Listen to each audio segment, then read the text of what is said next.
Em nome do Pai, do Filho e do Espírito Santo. Amém. Que o Espírito Santo nos ajude a vivermos bem esse momento de instrução sobre a moral sexual e familiar, sempre à luz dele, que é amor.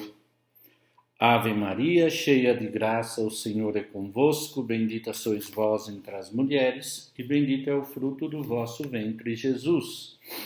Santa Maria, Mãe de Deus, rogai por nós, pecadores, agora e na hora de nossa morte. Amém. Santo anjo do Senhor, meu zeloso e guardador, se a ti me confiou, a piedade divina sempre me rege, me guarde, me governe, me ilumine. Amém. Maria, templo do Espírito Santo, dai-nos luz e sabedoria. Pai, Filho e Espírito Santo. Queridos e queridas, nós estamos ainda na introdução da teologia da sexualidade e do matrimônio, da família, e agora nós vamos estudar a segunda parte da introdução. Veja bem, nós estudamos a teologia moral no contexto de seguimento a Cristo. A primeira parte da fundamentação, o corpo humano, a sua miséria por causa do pecado original, mas a glória do corpo, da ressurreição. E agora nós vamos estudar o cristianismo, religião do corpo. É o terceiro ponto, a segunda parte do ponto 2, não? E nós vamos ver que o cristianismo é religião do corpo. Isso nos ajuda muitíssimo na fundamentação teológica, tá bom? Página 22. A Igreja é por vezes acusada de menosprezar o corpo e condenar a sexualidade. Evidentemente, sempre são possíveis as derrapagens e pode acontecer que alguns espíritos pessimistas não retenham da atual ambiguidade do corpo e da sexualidade senão os aspectos negativos. Mas, quanto ao essencial, a Igreja de Cristo proclama a concepção mais extraordinariamente positiva de toda a história humana acerca da condição carnal do ser humano. Como cristãos, afirmamos que em Jesus o próprio Deus tem um corpo e por toda a eternidade, porque Cristo é o Filho de Deus feito carne, o Filho eterno do Pai, que se tornou homem no momento determinado da história humana. O corpo de Cristo é, portanto, verdadeiramente o corpo de Deus. Que ousadia explosiva não se esconde nessa doutrina da encarnação, que é a religião cristã. Há um corpo humano, o corpo de Cristo, que é o corpo da carne de uma pessoa divina. Profundo o mistério da encarnação. Jamais poderemos finalizar de meditar esse mistério tão lindo. Página 23, terceira linha, primeiro parágrafo. Como todo corpo humano, o corpo de Cristo nasceu de uma mulher, Maria de Nazaré, desposada por José. É verdade que Maria permaneceu virgem porque Cristo, por ser verdadeiro homem, tinha de ser concebido no seio de um corpo feminino. E por ser verdadeiro Deus, não podia ter outro pai senão o próprio Deus, a quem sempre chama meu Pai de um modo único. No entanto, a Igreja sempre venerou em Maria a verdadeira mãe de Jesus Cristo. Primeiro dogma, maternidade divina. E por isso, uma vez que Jesus é verdadeiro Deus, a mãe de Deus. Segundo a ousadia dessa religião do corpo, que é o cristianismo, há uma mulher da nossa raça que no seu corpo, realmente virgem e realmente materno, trouxe no seio o corpo humano de Deus, e assim, verdadeiramente deu à luz o Verbo encarnado, o Filho de Deus feito carne. Isso não nos exime de reconhecer que a Igreja, não a Igreja, mas os filhos da Igreja, tiveram uma postura machista, anti-compreensão da mulher, o feminino, que provoca dor e tristeza. Basta ver, por exemplo, a análise que faz na Mulheres Dignitatem, Papa João Paulo II, que a mulher não foi entendida dentro desse mistério. Se Cristo é o novo Adão, Maria é a nova Eva. Ela é mãe de Deus, mãe do Verbo encarnado. Não se separa o mistério da encarnação, o divino do humano. O corpo de Cristo, continua, por ser o corpo humano de Deus, é fonte de salvação e de glória celestial para toda a humanidade. As multidões que durante a vida terrena do Senhor procuravam lançar-se sobre ele e tocá-lo, porque dele saía uma virtude que curava a todos, tinha perfeita consciência dessa realidade. E continua no último parágrafo da página 23. E não foi no seu corpo de carne ultrajado, flagelado, crucificado, atravessado pela lança, que ele, como diz São Pedro, carregou com os nossos pecados sobre a cruz, a fim de que, mortos para os pecados, vivêssemos para a santidade, depois de termos sido curados pelas suas chagas? E não foi esse mesmo corpo, vira a página, de Cristo, nascido da Virgem Maria, torturado sobre a cruz, que o Pai ressuscitou ao terceiro dia, revelando nele o estado definitivo do ser humano, o estado glorioso, terceira ousadia da religião cristã da encarnação, no seu corpo crucificado, Jesus Cristo, Filho de Deus, feito homem, carregou sobre o peso dos nossos pecados e da nossa morte, e no seu corpo glorificado, triunfou sobre eles e inaugurou a vida imperecedora do mundo novo. Mas, página 24, primeiro parágrafo.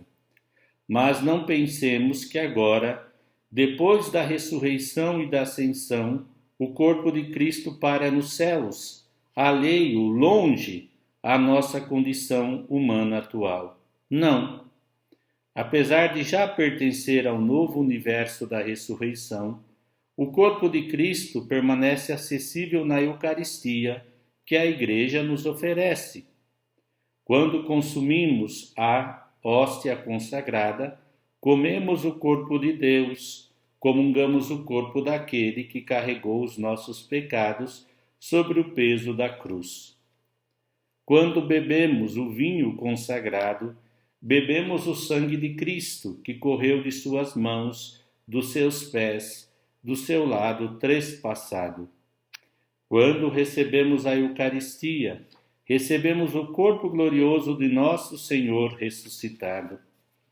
E quando adoramos o santo sacramento exposto, adoramos o corpo santíssimo do primogênito dentre os mortos, daquele que um dia nos acolherá nos novos céus e na nova terra, que nele tiveram o seu princípio no dia da Páscoa.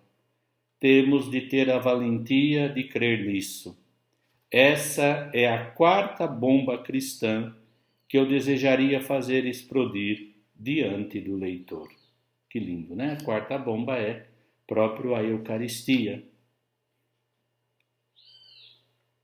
E que é o sacramento da vida nova, novos céus e nova terra, que a gente recebe em antecipação, como antecipação.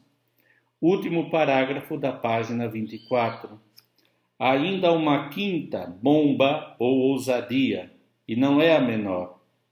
A partir do nosso batismo, fomos incorporados à vida de Jesus e estamos destinados, se assim o quisermos, a ser transfigurados da mesma maneira.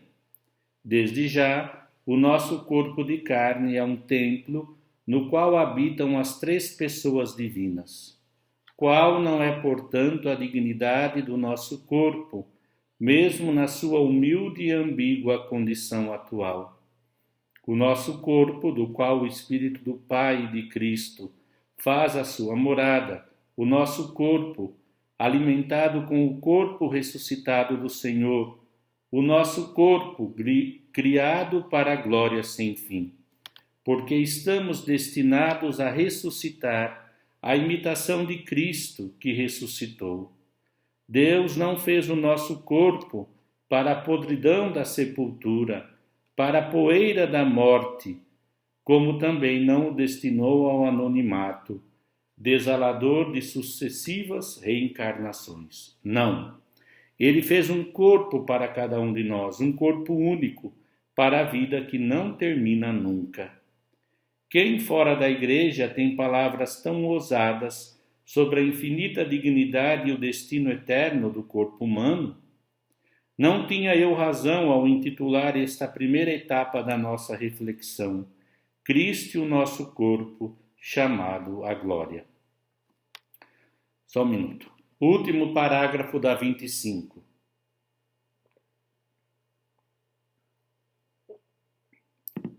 Nesta dignidade iminente do corpo humano, o sexo ocupa um lugar importante. É o que veremos agora. Passamos à segunda etapa da nossa reflexão, Cristo e o corpo humano. Depois disso, estaremos em condições de examinar juntos diversos problemas que a dimensão sexual da vida propõe ao cristão, como aliás a todo ser humano. Então olha, aqui nessas páginas que nós vimos, ele fala dessas bombas ou ousadias do cristianismo, né? Vamos ver aqui. Que ousadia não se esconde na doutrina da encarnação, certo? Depois, deixa eu ver aqui, Cristo nasceu de uma mulher. Depois, o corpo de Cristo é fonte de salvação, porque aí tem o querigma, ele carregou os nossos pecados, não é? Depois fala desse mistério que continua através da Eucaristia. 4. Depois, o batismo nos incorpora à vida de Jesus e o nosso corpo é chamado a ressuscitar. Pois bem, aqui temos esses pontos que depois eu vou pedir para que os senhores resumam, não para entregar, como eu já disse, mas para vocês entenderem isso. Mistério da encarnação, Maria, mãe de Deus e mãe nossa, porque ela é mãe de Deus, porque é mãe de Cristo, e não se pode separar a humanidade da divindade de Cristo. Cristo é fonte de salvação para nós, porque morreu por nós ressuscitou, e não nos abandonou, mas está presente nos sacramentos e, sobretudo, na Eucaristia e no batismo, que nós temos acesso a essa vida divina de Cristo, que virá também, nos levará com Ele, se Deus quiser, e nos levará a quê? A vida nova de um corpo, esse nosso corpo criado para a glória sem fim, na ressurreição da carne, que nós rezamos no credo, tá bom? Então veja bem, fizemos uma primeira parte da parte 2. Se o corpo apresenta pelo pecado original a miséria e a pena de ter que passar pela morte, a nossa glória é que Jesus venceu a morte por nós. Depois, isso se dá porque o cristianismo é a religião do corpo de Cristo. E agora, nós vamos começar Cristo e o amor humano, que nós vamos entender então a lógica, a verdadeiro anúncio, que eu sempre uno, né? O mistério da glorificação nos faz ver o amor humano de modo divino, com todos os seus problemas, porque o pecado original deixou a natureza ferida, mas, repito, não destruiu a capacidade do amor humano. Pela graça de Deus podemos amar em plenitude, de modo pleno, ajustados, conformados à vontade de Deus por Cristo. Então agora, na página 27, Cristo e o amor humano, do livro que vocês têm digitalizado. Aí se alguém quiser comprar, imprimir, fique aí à vontade. Cristo e o amor humano. Vamos ler aqui, nós vamos estudar como Cristo nos ama, é o outro capítulo. Nesta primeira etapa da nossa reflexão, na primeira etapa, vimos que a dignidade de Cristo reconhece ao nosso corpo de carne e que valor lhe confere. Podemos afirmar ao mesmo tempo a dimensão sexual da nossa pessoa e todas as realidades que dizem respeito ao amor humano. Queria dizer que no âmbito da moral sexual e familiar, para mim estas páginas, Cristo e o amor humano, é uma das mais belas que eu já li, já estudei e já aprofundei na minha vida. Diz assim: Cristo amou a sua igreja. Efésios 5, 25. Toda a Sagrada Escritura manifesta a bênção divina que se derrama sobre o amor humano e, portanto, sobre a sexualidade. Já no primeiro capítulo do Gênesis, lemos que Deus criou o homem e a sua mulher, criou a imagem de Deus, homem e mulher os criou. Como vemos, a distinção sexual entre o homem e a mulher é aqui atribuída à própria criação do ser humano, a imagem de Deus. Isto sugere que, através do amor sexual e da sua fecundidade nos filhos, que são o seu fruto, o homem e a mulher vivem uma comunhão que se assemelha àquela que Deus vive no seu íntimo como Trindade. E aqui eu digo que, depois de fazermos essas introduções, eu vou aprofundar esses temas da criação, como vocês viram no programa, não? Que no programa tem, depois do capítulo 2, que estou começando, Cristo e o nosso corpo, que é junto à introdução, temos o 3, homem e mulher, imagem de Deus. Isso eu vou aprofundar também, porque precisamos, porque não é só moral sexual, é moral sexual e familiar. E vamos ver a beleza da unidade do homem e da mulher. Por isso que aqui só algumas pinceladas para poder concluir essa parte muito importante. Todo um livro do Antigo Testamento está consagrado à celebração ao amor, desse amor cheio de alegria e desejo mútuo que une o homem e a mulher. Esse poema de amor, no qual se reserva um amplo espaço até um erotismo de boa cepa, faz parte da revelação bíblica, isto é, a palavra que Deus dirige à humanidade. É o Cântico dos Cânticos. Entre os versículos mais célebres podemos citar, por exemplo: Eu sou para o meu amado, o objeto dos seus desejos. Vem, meu bem-amado, saiamos ao campo, passemos a noite nos pomares, pela manhã iremos às vinhas, para ver se a videira lançou rebentos, e as suas flores já se abrem, se as romanzeiras estão em flor. Ali te darei as minhas carícias. Cântico 7, do 11 ao 13, na página 28. No penúltimo parágrafo, depois da citação dos cânticos, temos: Não será este um comentário poético àquilo que o Gênesis diz?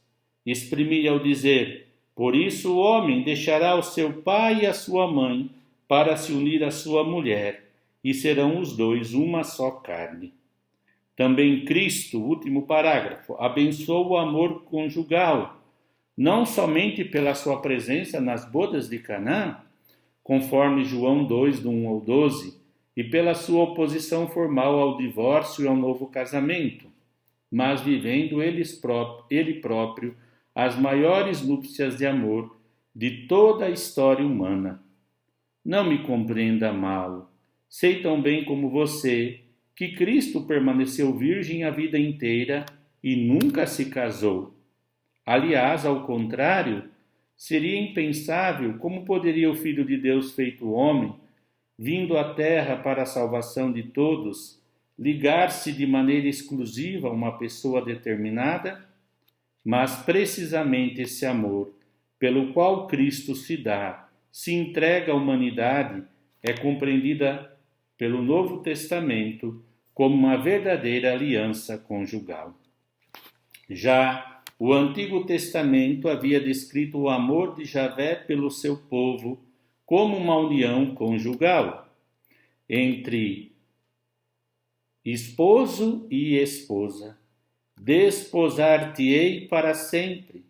Desposar-te-ei conforme a justiça e o direito, com benevolência e ternura. Desposar-te-ei com fidelidade e conhecerás o Senhor. Na esteira dessa tradição, São Paulo compreendeu da mesma forma o amor de Cristo pela sua Igreja. Vemos o que escreve: Marido, amai as vossas mulheres, como também Cristo amou a Igreja, e por ela se entregou a si mesmo, para santificá-la, purificando-a no batismo da água, acompanhado pela palavra da vida, porque desejava apresentar a si mesmo esta Igreja gloriosa, sem mancha nem ruga ou coisa semelhante, mas santa e imaculada. Para aprendermos bem, olha só, o sentido deste texto, que se lê com frequência nas missas de casamento, temos de compreender claramente que, para Cristo, a Igreja não é aquilo que certas pessoas por vezes imaginam.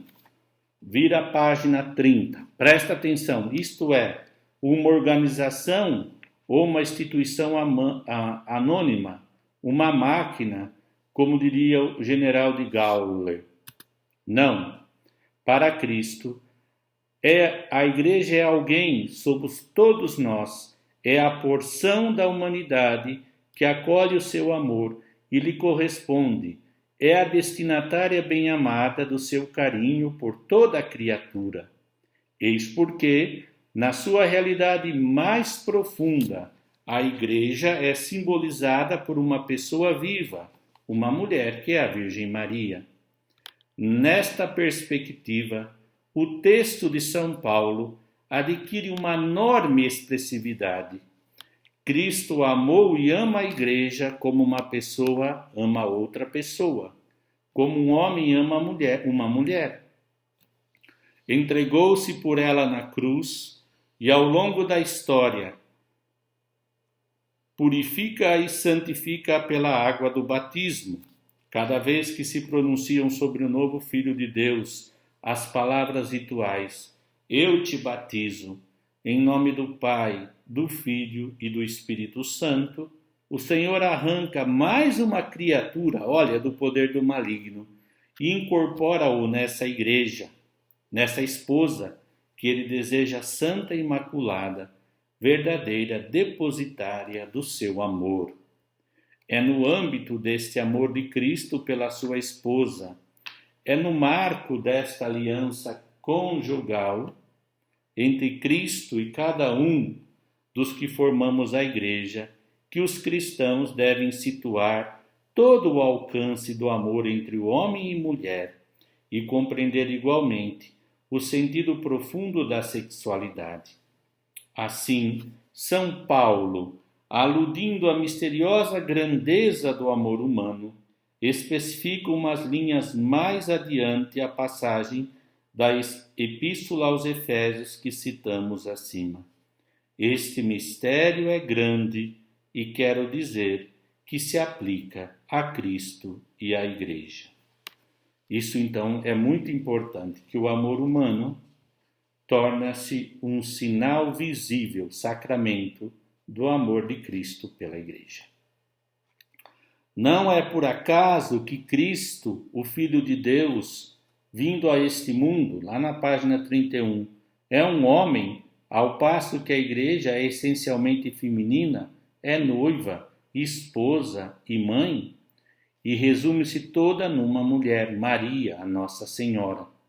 Não foi por acaso que na origem Deus criou a humanidade homem e mulher. Tudo isso significa que o amor conjugal está escrito no próprio centro do projeto do Criador e que a união conjugal entre o homem e a mulher é indissociável. Do maior ato de amor da história, do amor de Cristo, que derrama o seu sangue na cruz para a salvação da humanidade. Que perspectivas!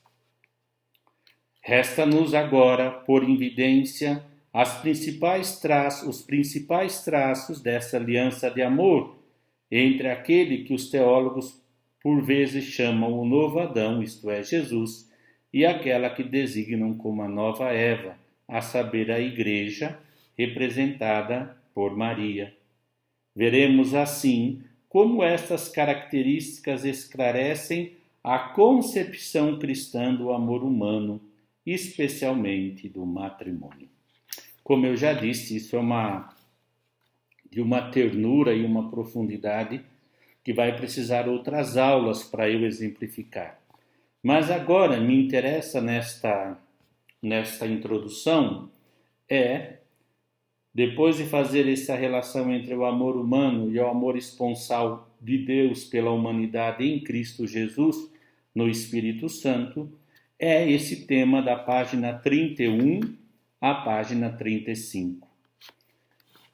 Por isso eu quero que depois vocês estudem profundamente isso. Eu vou deixar um guia de estudo, tá bom? Que isso é para toda a vida. Como é que Cristo ama a sua esposa? Ponto. Página 31. Há 4 traços que caracterizam a aliança de amor entre Cristo e nós, a sua igreja. Se o entendermos bem, teremos compreendido a essência da concepção cristã da sexualidade. 4 traços, não, que caracterizam essa aliança esponsal. Vamos lá. Página 31, último parágrafo. Já virando para 32. Vamos lá. O amor que domina o coração de Cristo assume em primeiro lugar a forma de uma verdadeira aliança. Ora bem, quem diz aliança diz dom de si ao outro. O amor de Cristo não está voltado para si mesmo de maneira narcisista. A imagem da vida eterna de Deus, que é uma relação de amor entre as pessoas divinas, o Senhor ama com esquecimento próprio, entregando-se por inteiro. Cristo amou a Igreja e por ela se entregou a si mesmo. E São Paulo diz também: vivo na fé do Filho de Deus que me amou e se entregou a si mesmo por mim. Entrega de Cristo por nós é o símbolo deste amor. Aliança. Outro ponto, esta aliança é ao mesmo tempo espiritual e carnal. A primeira dessas características, a espiritual, é bastante evidente. Cristo ama-nos com toda a sua inteligência, com toda a sua vontade e com todo o seu coração, ou seja, de maneira autenticamente espiritual. Mas é mais importante sublinhar que ele nos ama de uma maneira que, sem forçar o sentido das palavras, podemos chamar carnal, com efeito, para salvar-nos integralmente, para salvar o corpo da sua igreja, a humanidade, consentiu que o seu corpo de carne fosse despedaçado por mim e por ela. Não será este amor um amor autenticamente carnal? Já falamos da Eucaristia. Mas avançamos ainda mais na ousadia cristã. Podemos, olha só, página 32, no terceiro parágrafo. Mas avancemos ainda mais na ousadia cristã. Podemos até estabelecer um certo paralelismo entre o amor pelo qual a Cristo amou a Igreja, amor, olha, que nos é oferecido na Eucaristia, e o amor conjugal entre homem e mulher. Aqui é muito lindo, é muito profundo, e aqui não se pode cair na exageração, mas na comparação. E não é uma comparação puritana, nem ao mesmo tempo relaxada. É uma comparação de amor. E quem entende isso, entende a sacralidade e ao mesmo tempo a humanidade do amor.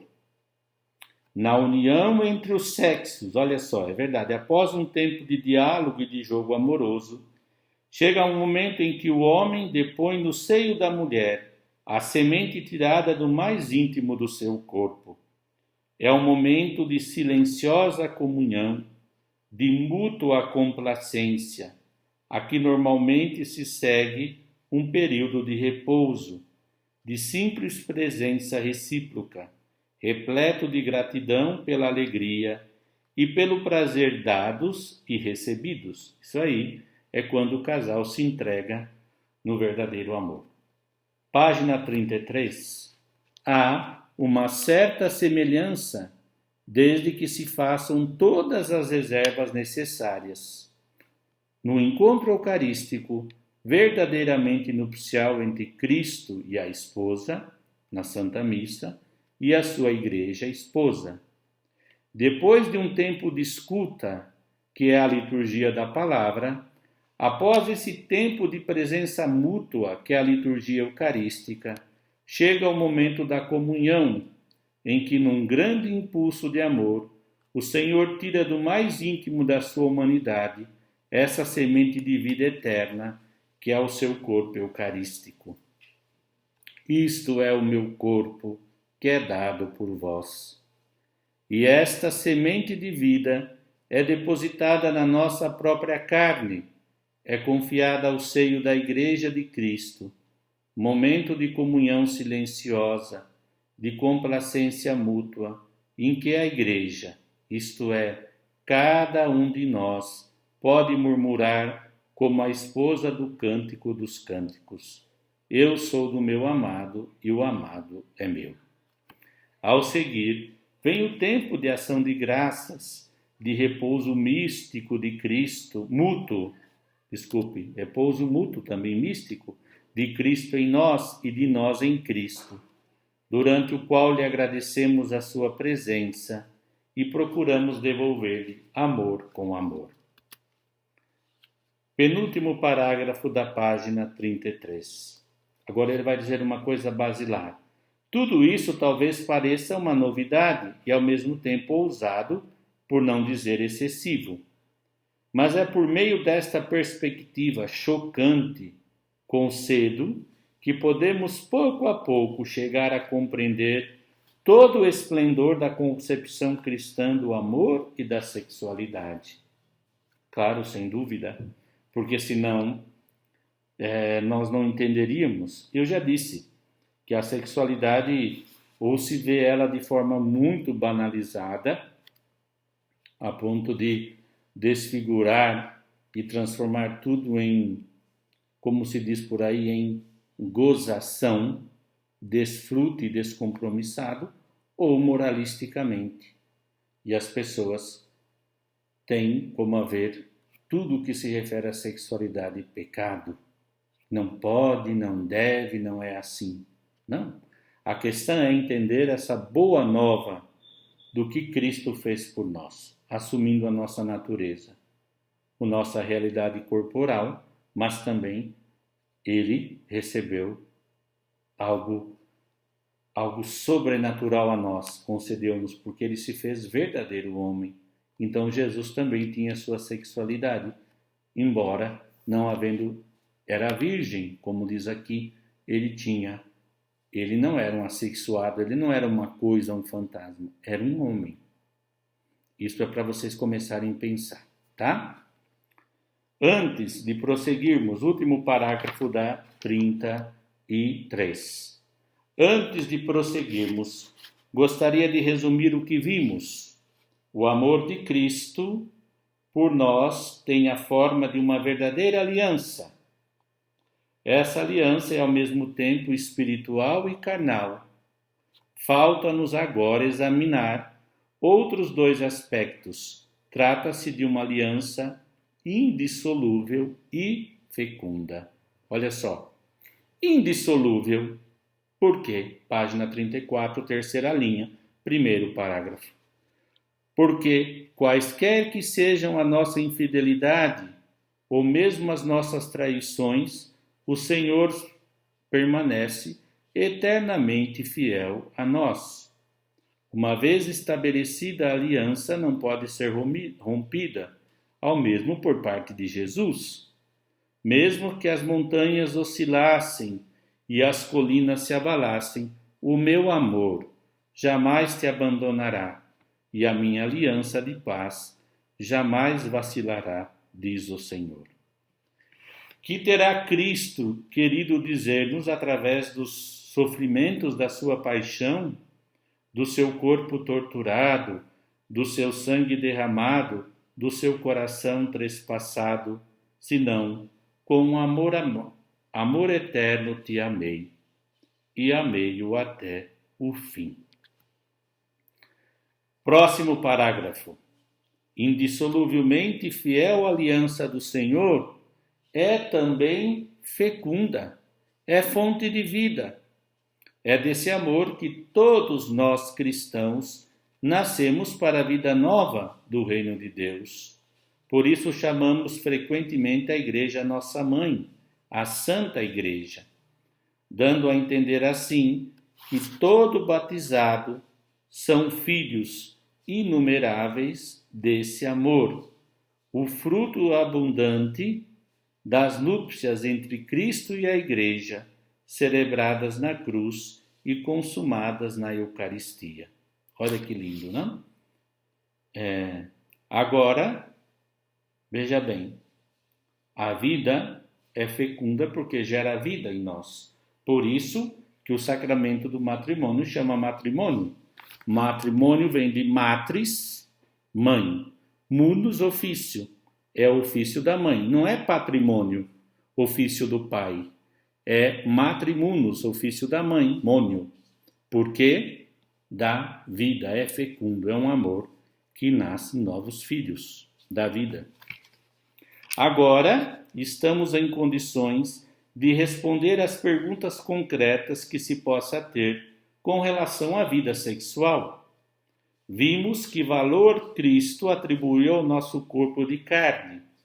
Foi a nossa primeira etapa. Cristo e o nosso corpo chamado à glória. A seguir, diz que vai ver, a seguir procuramos acolher a luz que Cristo lança sobre a sexualidade humana, a partir da sua própria aliança de amor com a Igreja. Foi a nossa segunda etapa. Cristo e o amor humano. É no interior deste marco podemos agora enfrentar, ele diz, todos os problemas da sexualidade. Mas aqui não quero entrar, porque antes de falar dos pecados ou dos problemas, eu prefiro falar problemas também, nós precisamos aprofundar agora a questão filosófica, teológica, dado que nós tivemos uma base para exemplificar isso. Exemplificar o quê? A questão do amor humano, ligado à sacramentalidade da presença do mistério da encarnação, vida pública, paixão, morte e ressurreição de Jesus. Mas olha, eu, como disse, quero fazer sempre duas aulas, uma aula gravada e outra aula de estudo, de pesquisa vossa. Então agora, mesmo que os 38 minutos, e a outra aula foi mais longa, 2 vídeos que deu mais de 1 hora, eu quero que vocês trabalhem esses aspectos, para podermos ir fundamentando e ter uma doutrina, ou seja, um corpo de ensinamentos, mas interiorizados por nós, através da nossa inteligência, vontade, e também estudar com amor, para que possamos aprofundar. Vocês entenderam? Então, agora eu paro, deixo um guia de estudo e espero que vocês possam aprofundar esse mistério. Tá bom? Não esgoto todo o assunto, voltarei a falar sobre esse tema esponsal, o mistério do sacramento do matrimônio. Mas aqui é para começar a fincar raízes, tá bom? Então, que alegria, paz e bem.